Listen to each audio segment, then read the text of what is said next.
Welcome to another edition of Social PR Secrets. My name is Lisa Beyer, and I'll be your host. Today's guest is Sarah Evans. In case you don't know it, this is a fun factoid. Sarah wrote the foreword and introduction to the first edition of the book Social PR Secrets.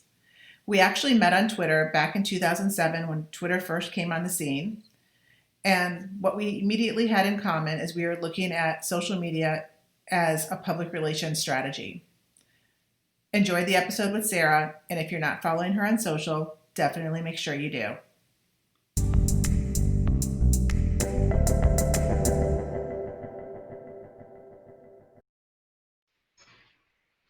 Hi, so we're in week 2 of our course, Social Media Management, and this week our theme is the social media revolution. And I have picked a very special guest this week to interview. Her name is Sarah Evans, and she actually wrote the foreword to the book, my book, Social PR Secrets. Just a little bit of background, and then I'm going to turn it over to Sarah because she's going to do a better job at describing how she's gotten to where she is today. But some of the titles Sarah has include author, editor, evangelist. She's a public relations professional that has done an amazing job at transitioning and really being part of the whole social media revolution. She has 103,000 followers on Twitter. And with that, I'm going to turn it over to you, Sarah, and tell us, how did you get to where you are right now, and what's it been like on this ride through the revolution? Well, first of all, thank you so much for having me. I hope you guys are enjoying this video. Tweet with me anytime at PR Sarah Evans. But I guess at one point I was just like you guys, sitting in a classroom, and when I was in college back in the day, like we were learning how to format and write press releases, and I was like, what do I want to do with this? And when I got my first job, it was kind of really the start of social. Facebook had opened up to the masses, and LinkedIn, and I started thinking about the professional implications of what social meant, not just personal. And at the time I worked in healthcare, and I thought, well, patients could communicate with the hospital, or doctors could use it as customer service or learning extension. And over time, I began just talking about social and how it could impact the overall communications industry. Built my own brand out of that, and it's funny how all the pieces kind of fell into play. I wanted to use it for professional, and then I couldn't find an outlet professionally, so I did it personally, talking about professionally. And then people started to hire me because they thought I might knew what I was talking about, I guess.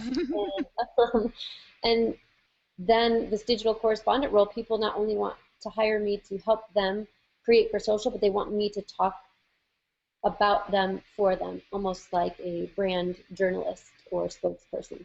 So you've really morphed into this new role, and I just wanted to kind of repeat it so that everybody heard it. So the digital correspondent. So that's your title that you use from a professional standpoint. So tell us, what exactly is a digital correspondent?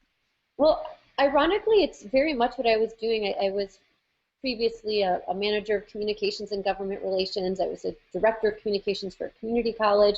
It's really encompassing that spokesperson role. So much of what I did in those roles was working with the media, talking with the media, communicating with various stakeholders, focusing a lot of times internal communications, external communications. But taking that corporate communications knowledge, the social media knowledge, and some journalistic nuances, and morphing them all together to create this piece. I think brands feel very comfortable knowing that I have a corporate background. So I'm not going to, fly off the handle and say something that could tarnish them. That I can produce on the fly. Many times I'm hired for big or live events, things that have a fast-paced nature, and that I have a high-performing team that can come and create. Can you give us some examples of maybe just a couple of different, a day in the life of when you're working for a client, what you're doing as a digital correspondent? I'll give a few examples. If you're familiar with the South by Southwest festival that happens every year, there's an interactive portion. This past year I worked with PayPal. I was their digital correspondent for the event. We had an amazing media room, and I produced 5 days of content. So most of the time when I'm functioning as a digital correspondent, that means a lot of interviews. Whether the interviews are then used real time, or if they're edited videos, or if they're Twitter chats or Google Hangouts, it all involves some sort of creating content around interviews. So I produced 5 days of live interviews, meaning live in front of an audience, And then we edited all of those videos with PayPal to create a brand new video series for them called P2P, person to person. The interviews were typically high-level influencers and celebrities who came through the room. So that's one aspect. I work with Cox Communications. It's one of the largest cable companies in the U.S., and I'm an ongoing digital correspondent and spokesperson for them. So I do everything from quarterly satellite media tours, because those are still popular, to producing live. I'm putting up your Twitter. Your Oh God, I was like, oh my God, what happened? Okay. To doing live coverage from events like CES or the National Cable Show. So really creating content that general consumers can understand, but also that they can share and use with their internal audience and other stakeholders that they have. So you've been interviewing some famous people. Always, for the past 5 years. It's a cool list. Yes. So tell us, what is today's workflow look like for the digital correspondent? And I think there's two brands. You talked about it earlier. There's the You brand. There's the brand called You, the personal brand, and then there's the brand for whatever the brand that you're representing, the corporate side of it. Mm-hmm.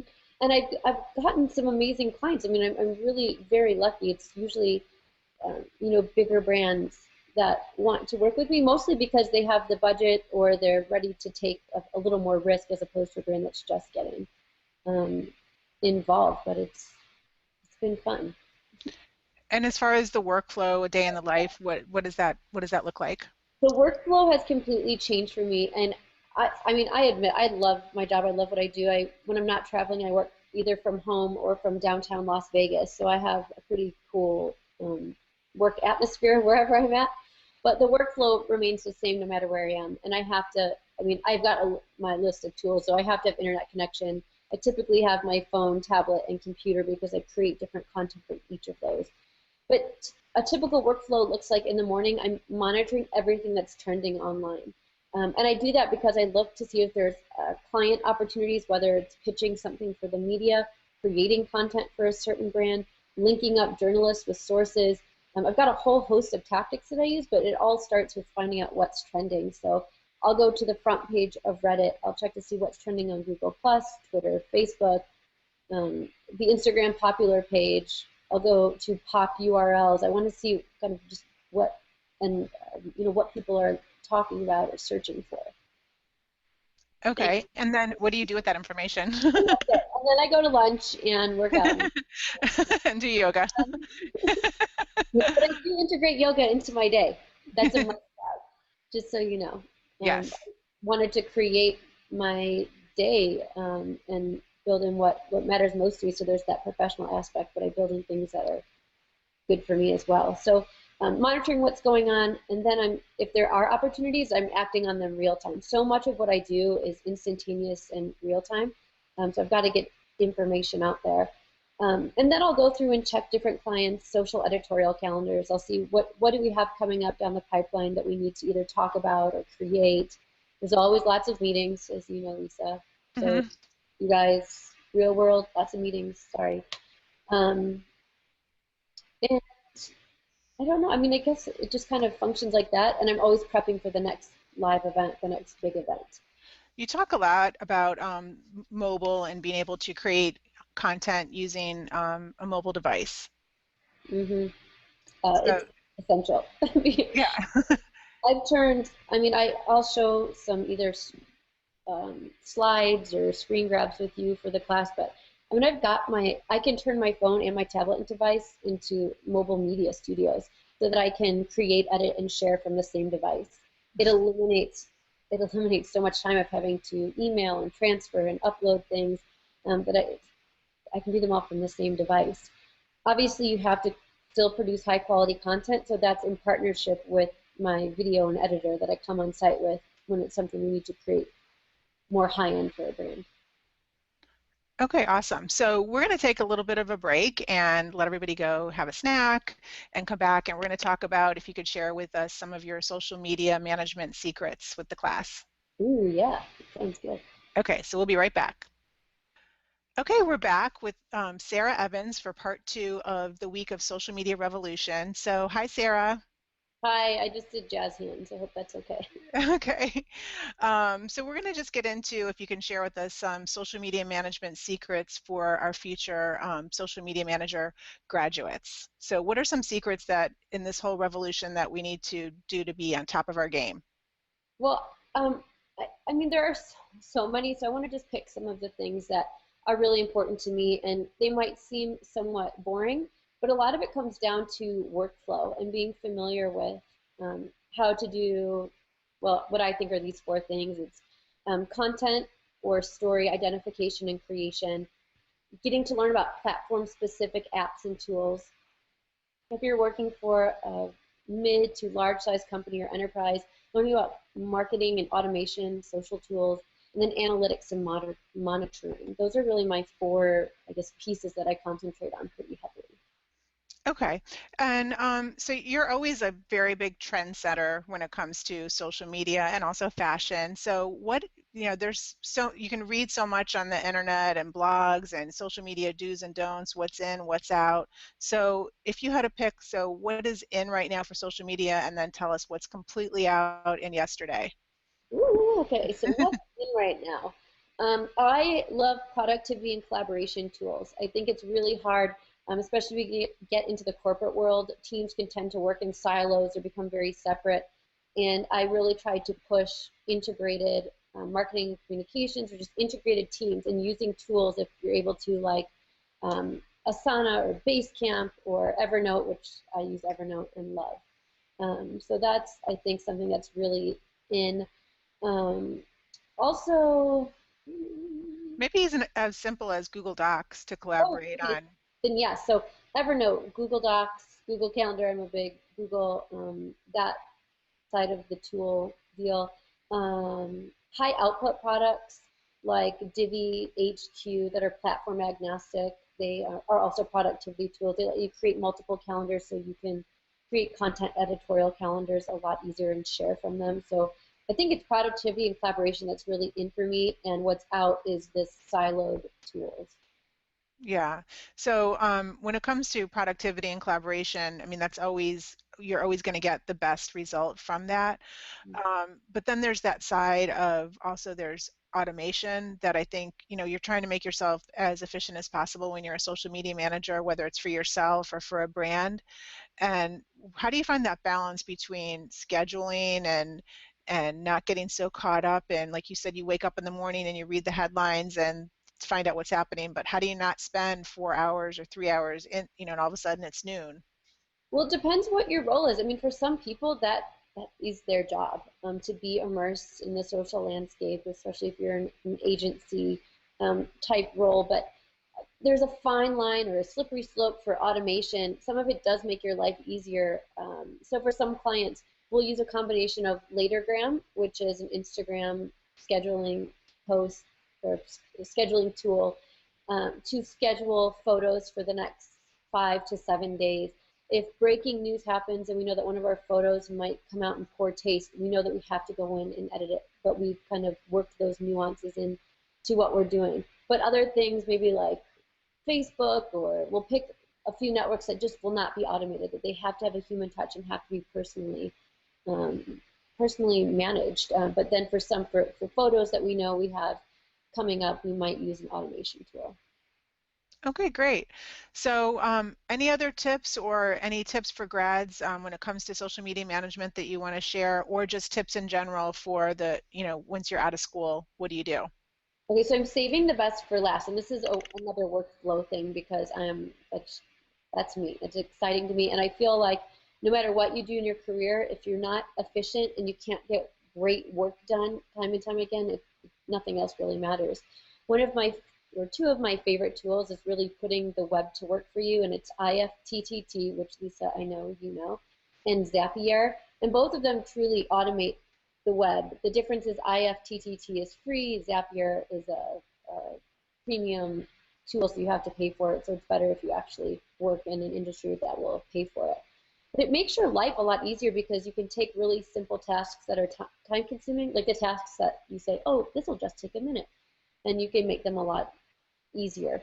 Just as an example, Zapier, MailChimp is an email subscription service. Let's say you're running a social media contest online through an app like Woofu. I know all these crazy names.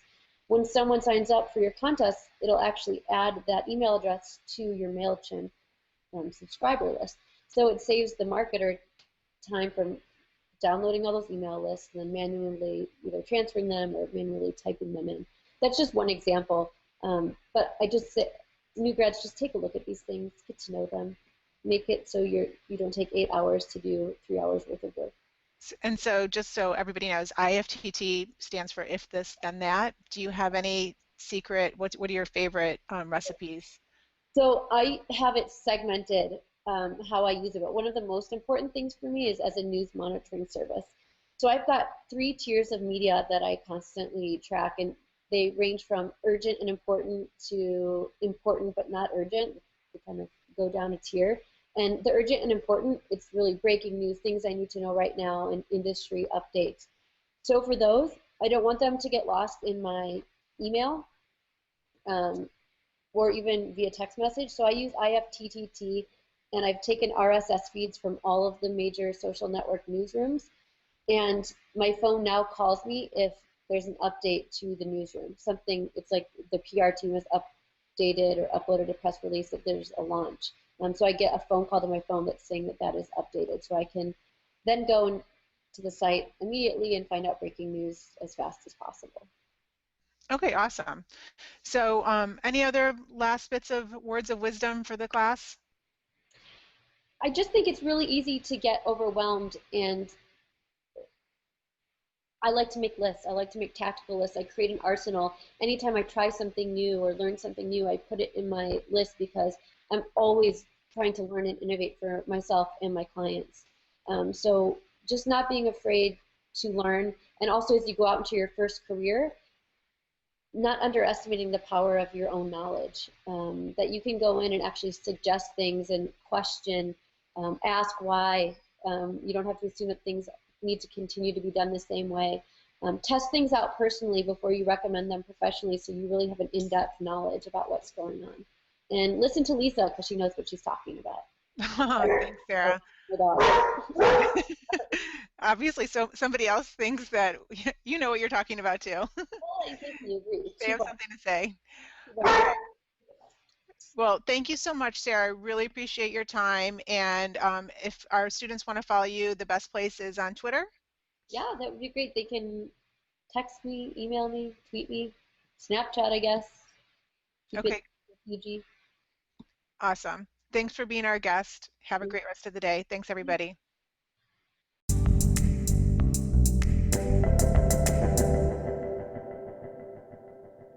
Thank you for listening to this episode of Social PR Secrets. If you like what you heard, check out the book on Amazon or follow our blog at socialprsecrets.com. This episode was sponsored by the Buyer Group, a social PR agency striving to keep our balance in the digital world, practicing public relations, social media, and search marketing, while occasionally drinking a glass of wine or two for the best creativity and results. Thank you all for tuning in.